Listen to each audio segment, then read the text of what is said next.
दादा तुम्ही आम्हाला हवे होते दादा, महाराष्ट्राला हवे होते दादा तुम्ही कुठे गेला दादा? तुम्ही आमच्यासाठी परत या दादा. दादा हे सगळं बोलतात ते खोटं बोलतात असं वाटतं. काय तर अल्लाने करिश्मा करावं की त्या हेलिकॉप्टर मध्ये आमचे दादा नसावंच.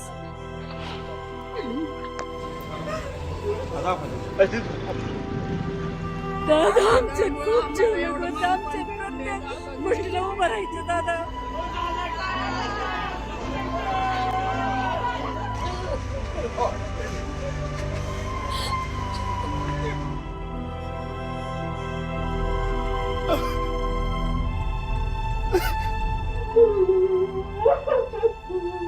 महाराष्ट्रातील जनतेचा गोरगरिबांचा कैवारी दिला असा माणूस होणे नाही हो.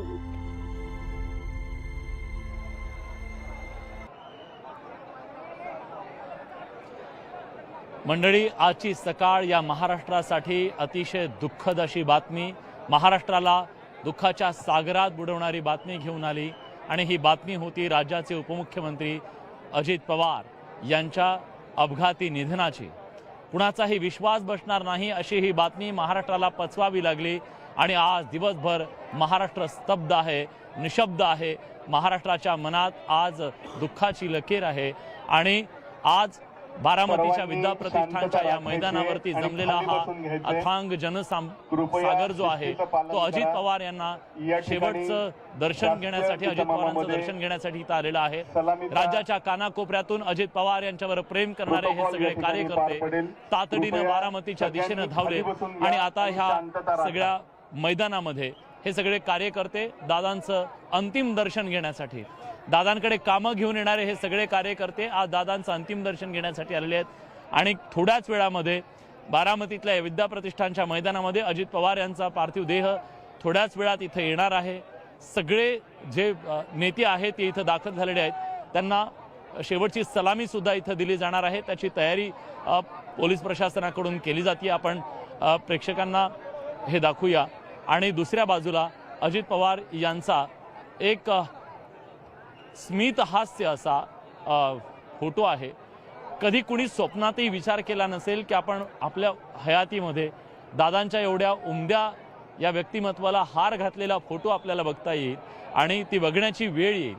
त्यांच्यापेक्षा खूप कमी वयानं असलेली ही सगळी जी नेते मंडळी आहे, त्यांचे कुटुंबीय आहेत, या सगळ्यांच्या भावना आज शब्दाच्या पलीकडच्या आहेत. शब्दात व्यक्त करता येणार नाही अशी ही भावना सगळ्यांची आहे. आणि आज सकाळी जेव्हा ही दुर्घटना घडली तेव्हा प्रत्येकाला वाटलं की ही बातमी खोटी आहे. आजच्या दिवसाची सकाळ या दुःखद बातमीनं झाली तेव्हा अवघ्या महाराष्ट्रावर दुःखाचा डोंगर कोसळला. उपमुख्यमंत्री अजित पवार यांचं विमान अपघातामध्ये दुर्दैवी मृत्यू झाला.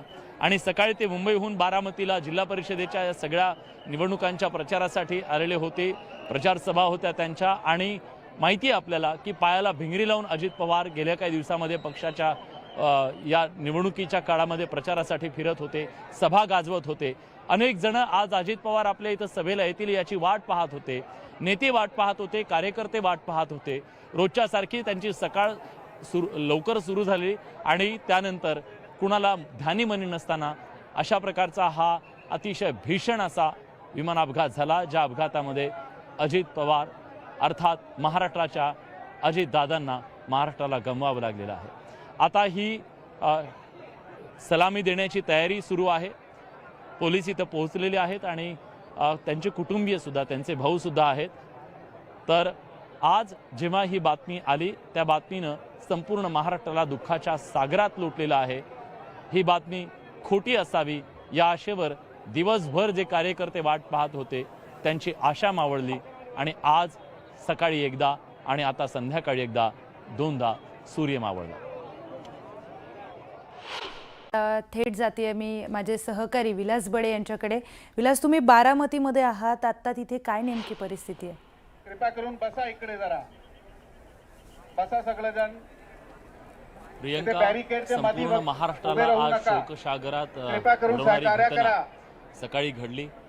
आणि आता या बारामती बाजूने जे मधल्या लोक बॅरिकेडच्या विद्या अलीकडे प्रतिष्ठानच्या थांबले या आहे, कृपा परिसरात करून आहे बाहेर जिथं जावा, समोर बसा जरा दिवंगत जाऊन. अजित पवार यांचं थोडासा आहे, कार्य करा पार्थिव साहेब. थोड्याच वेळात इथं तुमच्या आणलं जाईल कार्याशिवाय नाही होणार अंत्यदर्शनासाठी. आहे. राज्याच्या आपण ऐकून घ्या जरा कानाकोपऱ्यातून हे आमचा. सगळे अजित पवार कृपा करून यांच्यावर समोर प्रेम जाऊन थांबा करणारे तिकडे.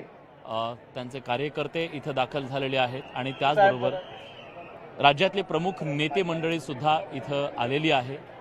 अजितदादांचं शेवटचं दर्शन घेण्यासाठी म्हणून मोठी गर्दी इथं उसळलेली आहे. विद्या प्रतिष्ठानच्या याच प्रांगणामध्ये पुढचे काही तास अजित पवार यांचं अंत्यदर्शन इथं होणार आहे आणि त्याच्यासाठी ही सगळी राज्यभरातली जी मंडळी आहे ती आता बारामतीच्या दिशेनं निघालेली आहे. संपूर्ण बारामती आणि हा सगळा परिसर आज अक्षरशः स्मशान शांतता जाणवतीये. इथल्या माणसांचे चेहरे आज इतके अशांत आहेत की प्रत्येकाला आज आपल्या अश्रूंना वाट करून देत असताना आपल्या भावना अनावर होत आहेत आणि बऱ्याच जणांची ही भावना आहे की दादा गेलेत ही गोष्ट त्यांना सहन होत नाही किंवा ती खरी वाटत नाहीये. आजही माणसं असं वाटतंय की हे आपण काहीतरी वाईट स्वप्न पाहतोय, अशा प्रकारची भावना आहे. इथं अनेक नेते मंडळी आहेत ज्या नेते मंडळींचा राजकीय उदय अजित पवार यांच्या सोबत झाला आणि त्यांच्या नेतृत्वाखाली झाला. आज ही सगळी नेते मंडळी पोरकी झाल्याची भावना त्या सगळ्यांच्या मनात आहे.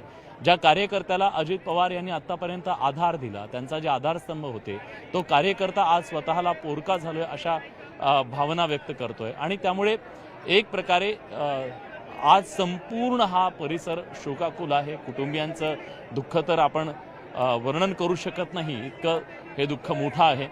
पण त्याचबरोबर एका पक्षाचा प्रमुख नेता ज्या दिवशी आपण गमावतो त्या पक्षातल्या त्या कार्यकर्त्यांची, नेत्यांची, ज्यांचं राजकीय भवितव्य पुढे होतं त्या सगळ्यांची भावना आज शब्दात नाही सांगता येऊ शकत. मुंबईपासून आपण बारामतीपर्यंत निघालो, सगळे रस्ते आज स्मशान झालेले आहेत. स्मशान शांततेत बुडालेले आहेत. जी बारामती खरं तर विकासामुळे देशाच्या पटलावरती गेलेली आहे, त्या बारामतीमध्ये आज सुतक पडलंय आणि बारामतीकरांचा चेहरा आज कोमेजून गेलेला आहे.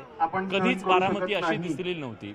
याआधी जेव्हा जेव्हा आपण बारामतीमध्ये आलो, बारामती जगाला दाखवली, तेव्हा नवचैतन्य असलेली ही बारामती आज दुःखाच्या सागरामध्ये बुडून गेलेली आहे.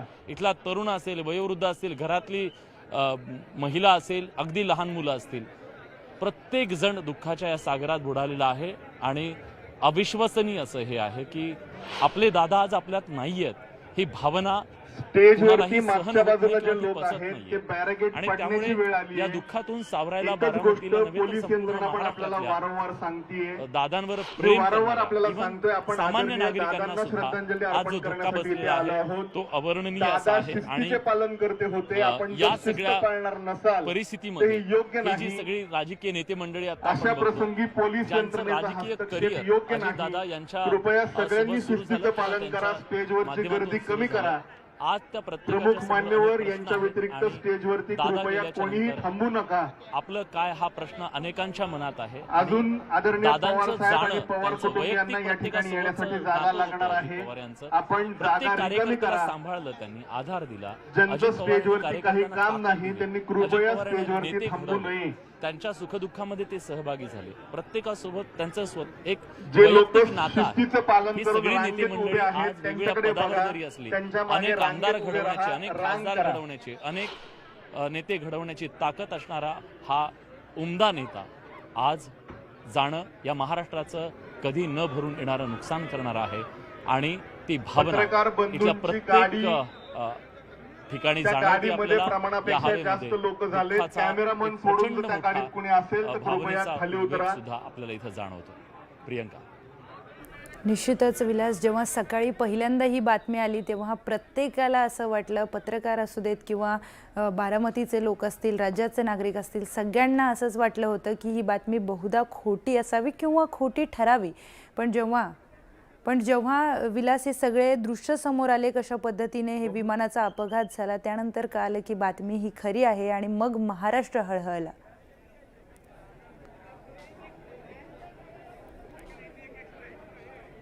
खरंय, अगदी आज जेव्हा महाराष्ट्राची सकाळ झाली तेव्हा महाराष्ट्राची ही सकाळ एका काळ्या कुठ्ठ दिवसाची सुरुवात होती. असं कधी कुणाला वाटलं नसेल.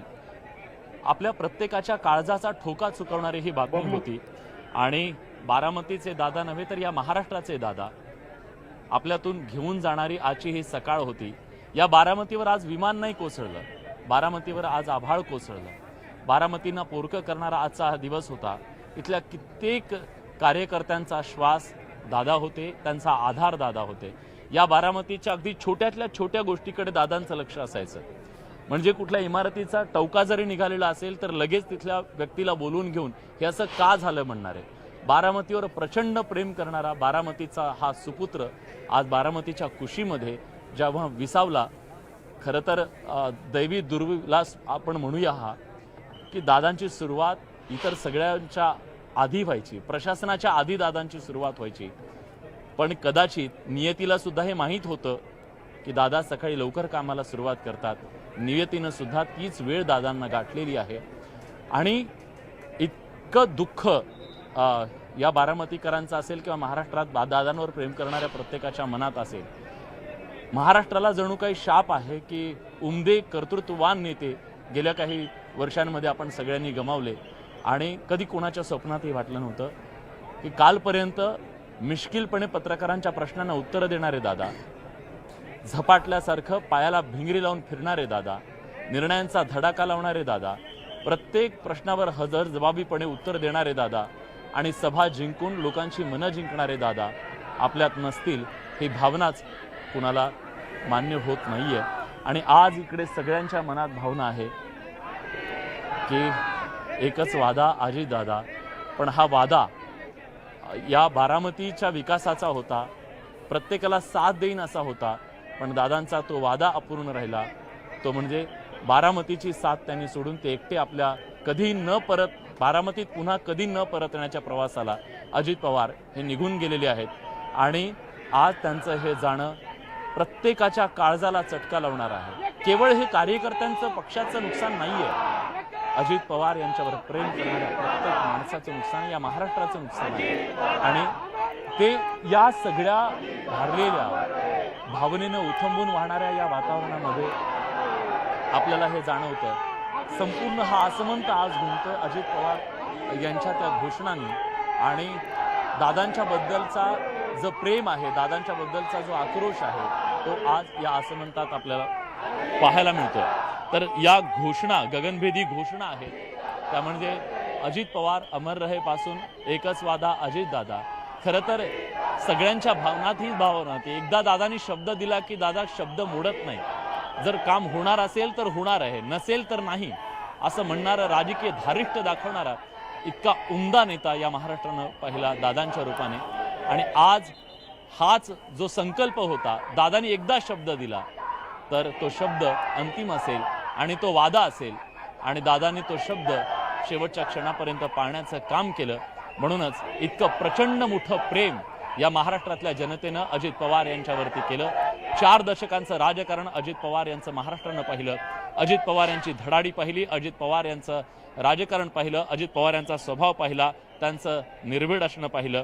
अपघाताच्या त्या एका क्षणानं महाराष्ट्राचं जे अतोनात असं नुकसान झालेलं आहे, बारामतीच्या मातीचा तो बुलंद आवाज आज शांत झालेला आहे. पण या विद्याप्रतिष्ठानच्या भवनामध्ये जिथं त्यांनी हे सगळं फुलवलेलं आहे, जिथं हे सगळं साम्राज्य उभं केलेलं आहे, ज्या बारामतीच्या विकासाच्या अनेक खाणाखुणा आपल्याला सगळीकडे पाहायला मिळतात, या सगळ्या खाणाखुणांमध्ये आज त्या सगळ्या उभ्या आहेत. पण दादा हे फक्त आठवणीत आहेत आणि या आठवणी आज या सगळ्यांच्या सोबत आहेत. नियतीनं दिलेला हा घाला महाराष्ट्राला पचवणं, अजित दादा यांच्यावर प्रेम करणाऱ्या अनेकांना पचवणं हे आज कठीण झालेलं आहे. आणि आजच्या या दुःखद क्षणी प्रत्येक कार्यकर्त्याच्या डोळ्यात पाणी आहे. त्याच्या भावना त्याला शब्दात नसतील मांडता येत, पण अश्रूत, त्याच्या डोळ्यातले अश्रू हीच एक मोठी भावना आहे. ही भावना प्रत्येक सामान्य माणसाच्या डोळ्यात आहे. कारण हे महाराष्ट्राचं राजकारण खूप वेगळं आहे. महाराष्ट्राचं राजकारण इतर राज्यांच्या पेक्षा खूप उमदा आहे. राजकारणाच्या पलीकडे, जातीपाती धर्माच्या पलीकडे जाऊन नेत्यांवर प्रेम करणारा हा महाराष्ट्र आहे आणि चांगलं कर्तृत्व गाजवणाऱ्या नेत्यांच्या पाठीशी शाबासकीची थाप देणारा हा महाराष्ट्र आहे. आणि या महाराष्ट्रानं आज त्यांचा एक उमदा नेता, एक नेता एका रात्रीत उभा राहत नाही. एक नेता उभं राहण्यासाठी अनेक वर्ष घालवावी लागतात आणि या नेत्यानं मोठ्या हिमतीनं आपलं नेतृत्व या महाराष्ट्रामध्ये उभं केलेलं होतं आणि आज हे नेतृत्व महाराष्ट्राच्या मातीतून हरपलेलं आहे. महाराष्ट्राचं झालेलं हे अतोनात नुकसान आहे आणि हे नुकसान कधी भरून येणार नाही. अजित पवार यांची पोकळी भरून निघू शकणार नाही ही भावना आज कार्यकर्त्यांच्या मनात आहे. अनेक नेते असे आहेत जे अजित पवार यांच्या सावलीला उभं असलं की आपण एखाद्या आधारवडाच्या खाली उभे आहोत, आपल्या पाठीशी दादा आहेत, ही एक भावना सुद्धा अनेकांच्यासाठी खूप मोठी उभारी देणारी होती. पण आज अजित पवार नावाचे जे इतका मोठा वटवृक्ष आहे तो वटवृक्ष कोसळून पडला तेव्हा ही सगळी माणसं आज उन्हात आली आहेत, उघड्यावर आली आहेत, पोरकी झाली आहेत, ही भावना आज प्रत्येकाच्या मनात आहे. अगदी खरं आहे विलास. एक दिवसात असा नेता उभा राहत नाही. असा नेता व्हायला गेली कित्येक वर्ष जावी लागतात आणि हा जो जनसागर तिथे लोटलाय, आज प्रत्येकाच्या डोळ्यामध्ये पाणी आहे. तितका जनसागर हा कुठल्याही एखाद्या अशाही व्यक्तीसाठी लोटत नाही. हा जनसागर एका लोकनेत्यासाठीच लोटतो. महाराष्ट्राचं आज एक मोठं नुकसान झालेलं आहे. जसं की तुम्ही सांगितलं, कुठलाही पक्ष आणि कुठल्याही पक्षाचं एक वरिष्ठ नेतृत्व जेव्हा हरवतं त्यानंतर त्या पक्षाचे कार्यकर्ते असतील किंवा त्या भागातला जो काही जनसमुदाय आहे त्या भागातलं एक वरिष्ठ नेतृत्व तिथे हरवलेलं असतं. अजित पवारांच्या या दुर्दैवी अपघाताबद्दल आज तो जो काही जनसागर तिथे लोटलेला आहे, त्या काही भावना लोकांमध्ये आहेत, त्यावरूनच कळतं की अजितदादा हे जनतेचे नेते होते, कार्यकर्त्यांचे नेते होते आणि जनसामान्यांमध्ये जाऊन त्यांच्या समस्या जाणून घेऊन त्यांच्याशी बोलणारे हे नेते होते. आणि त्यामुळेच आज महाराष्ट्र हळहळतोय, बारामती हळहळती आहे आणि सगळे कार्यकर्ते, सगळे लोक ही हळहळत आहेत. काही वेळापूर्वीच विलास महिलांच्या प्रतिक्रिया आलेल्या होत्या. महिला या जीवाच्या आकंताने आक्रोश करत होत्या. महिला या ढसाढसा रडत होत्या की दादा तुम्ही परत या, ही गोष्ट आम्हाला मान्यच नाही आहे की असं काही झालं आहे. इतकं अकाली निधन हे अजिबात पचण्यासारखं नाही आहे. दादा तुम्ही परत या, असं काहीतरी चमत्कार हो आणि दादा परत येऊ, असं सगळं या महिला बोलत होत्या. आणि या महिलांना अश्रू अनावर झाले होते, इतक्या या जीवाच्या आकंताने आक्रोश करत होत्या. खरं तर अजित पवारांचं असं अकाली जाणं हे कुणालाही पचण्यासारखं नाही आहे. बारामतीमध्ये आणि त्याचबरोबर राज्यामध्ये आता शोककळा पसरलेली आहे. उपमुख्यमंत्री अजित पवार हे रोजच्यासारखंच सकाळी आपल्या कामासाठी निघालेले होते आणि काही दृश्यांमध्ये आपण पाहिलं देखील, जेव्हा विमानाचा अपघात झाला तर ज्या फाईल्स घेऊन ते निघालेले होते त्या फाईल्स, ती कागदपत्र ही सगळीकडे विखुरलेली होती. आणि आज ती कागदपत्र उठून सांगतायत की दादा आपल्या कामाच्या प्रती किती प्रामाणिक होते. आणि हे सगळं घेऊन जेव्हा ते बारामतीला येत होते, त्यांच्या काही सभा होत्या, काही कार्यकर्त्यांशी, पदाधिकाऱ्यांशी ते संवाद साधणार होते. या सगळ्यांमध्ये हे अचानक झालेला अपघात हे अगदी न पचण्यासारखं आहे, मनाला चटका लावण्यासारखं आहे.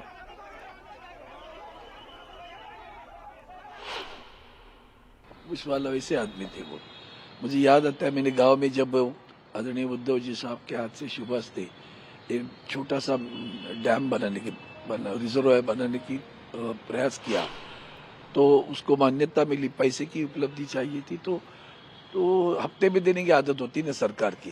मैंने उनसे कहा फिर काम नहीं होगा, ये और लटकेगा, ज़्यादा नहीं है, 30-35-40 लाख तक है, पूरी अमाउंट दे दो ताकि लोगों को जो किसान अपनी ज़मीन देता है उसको वक्त पे पैसे मिलेगा. मुझे हाँ कह दिया और पैसा दे दिया. आज बहुत दुखी हूँ मैं.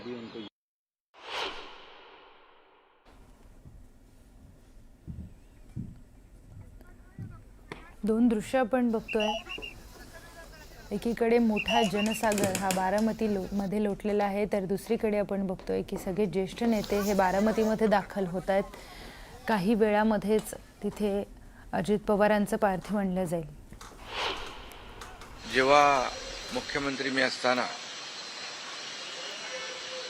मुख्यमंत्री माझी लाडकी बहीण योजना किंबहुना इतरही योजना जेव्हा आम्ही सुरू केल्या तेव्हा आर्थिक जे काही घडी आहे किंवा आर्थिक तरतूद जी आहे ती अतिशय उत्तमपणे त्यांनी त्यावेळेस केली आणि त्याचा अनुभव मला आहे. आणि एकदा करायचं ठरवलं की ते अजितदादा करायचे. मी ज्यावेळेस 2008 मध्ये राज्य मंत्रिमंडळामध्ये सहभागी झालो त्यावेळेस त्यांच्याकडे असलेल्या खात्याचा राज्यमंत्री मी होतो आणि नवीन माणसाला कसं सोबत घेऊन त्यातले बारकावे कसे समजवावेत हे समजवण्याचं काम सुद्धा दादांनी मला केलं आणि राजकारणामध्ये आपण कसं वागलं पाहिजे याचे धडे सुद्धा त्यावेळेस त्यांनी माझ्याशी चर्चा करता आणि गोष्टी मला त्यांच्याकडून शिकता आल्या. और मुझे याद है जब हमने इंदौर में एशियन खो खो की थी, उस समय भी वो अच्छे पदों पर रहे, मगर खुद हो के उन्होंने मुझे फ़ोन किया. ये बड़ी बात कि कमाल करती हो ताई, आपने इंदौर में एशियन खो खो चैम्पियनशिप करी, खो खो को आप इतना महत्व दे रही हो. यानी दूसरों ने अगर कोई किसी ने अच्छा किया है तो तारीफ करना, यानी भलमन सा जिसको हम बोलते हैं ना, ऐसा व्यक्ति था. श्री अजीत पवार महाराष्ट्र के बारामती संसदीय क्षेत्र से 10वीं लोकसभा के सदस्य थे. श्री पवार 6 बार महाराष्ट्र के उप मुख्यमंत्री रहे. उन्होंने महाराष्ट्र सरकार में कैबिनेट तथा राज्य मंत्री के रूप में अपनी सेवाएं दी. वे 8 कार्यकाल के लिए महाराष्ट्र विधानसभा के सदस्य भी रहे. सभा की कार्रवाई कल गुरुवार दिनांक 29 जनवरी 2026 को प्राप्त 11 बजे तक के लिए स्थगित की जाती है. असं आहे की त्यांच्या जाण्याने निश्चितच केवळ राष्ट्रवादी पक्षाची नव्हे तर संपूर्ण महाराष्ट्राची फार मोठी हानी झालेली आहे. एक प्रकारची पोकळी निर्माण झालेली आहे. अशा प्रकारचा अनुभवी नेता राजकीयदृष्ट्या प्रशासकीयदृष्ट्या अचानक आमच्यातून जाणं ही निश्चितच बाब न पटणारी आहे किंवा ही पोकळीसुद्धा नेमकी कशी भरल्या जाईल हे सांगणं कठीण आहे.